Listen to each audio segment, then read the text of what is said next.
7 లక్షల కోట్ల రూపాయల అప్పు తెచ్చి నెత్తి మీద పెట్టి దివాలా తీపించిన సంసారం. ఏం చేద్దామన్నా అప్పులు వెళ్తున్నాయి. ఏ కూట్ల చేయబెట్టినా అప్పుల స్థితి కార్యక్రమం బయటకు వెళ్తుంది.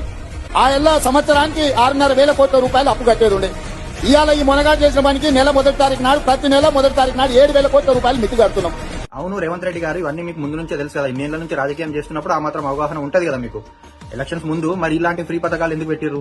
వాటికి ఎడికల్ పైసలు తీసుకొద్దామని చెప్పేసి మీరు ఇవి అనౌన్స్ చేసిర్రు. పోనీ ఈ ప్రభుత్వం ఏర్పడ్డ 8 ఏళ్లలో మీరు కొత్త రెవెన్యూ మోడల్ ఏం క్రియేట్ చేసిర్రు? భూములమ్ముడు తక్కువ ఏమైనా కొత్తగా ఏమైనా ప్రభుత్వానికి ఆదాయం వస్తుందా? ఆదాయ మార్గాలు ఏంటి? ఇప్పటికేం లేవు. ఆల్రెడీ ఉన్న అప్పులకు మిత్తులు కట్టుకుంటూ తిరుగుతున్నామని చెప్తున్నారు కదా. మరి ఇన్ని మిత్తులు కట్టంగా 3,003 కోట్లు మైనారిటీలకు ఎందుకు అలకేట్ చేసినట్టు? హిందువుల పైసలు తీసుకుపోయి అంతే కదా.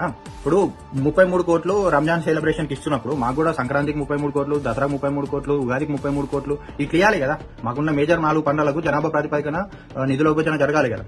మరి అట్లా ఇస్తారా? Fair question. మీరు కూడా ఒకసారి అర్థం చేసుకోండి. ఇవి ఏడికెళ్ళి పోయినాయి. ఎస్సీ ఎస్టీ బీసీల పైసలు తీసుకుపోయి మైనారిటీలకు ఇస్తున్నారు. మీరు ఇంకా ఎస్సీ ఎస్టీ బీసీలను కొట్లాడుకోరి. వాళ్ళు మన పైసలు తీసుకుపోయి వాళ్ళకి ఇస్తున్నారు. మనం ఎస్సీ ఎస్టీ బీసీలం కాదు, హిందువులము. మీరు అందరు హిందువులు అడగండి క్వశ్చన్.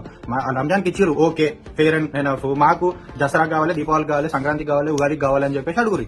మాకు కూడా ప్రతి పండుగకు 33 కోట్లు మేము జనాభా ప్రాతిపదికన న్యాయం కలుగుతున్నాము, మాకు కూడా కావాలి అని చెప్పేసి అందరు హిందువులు అడగండి ప్రభుత్వాన్ని.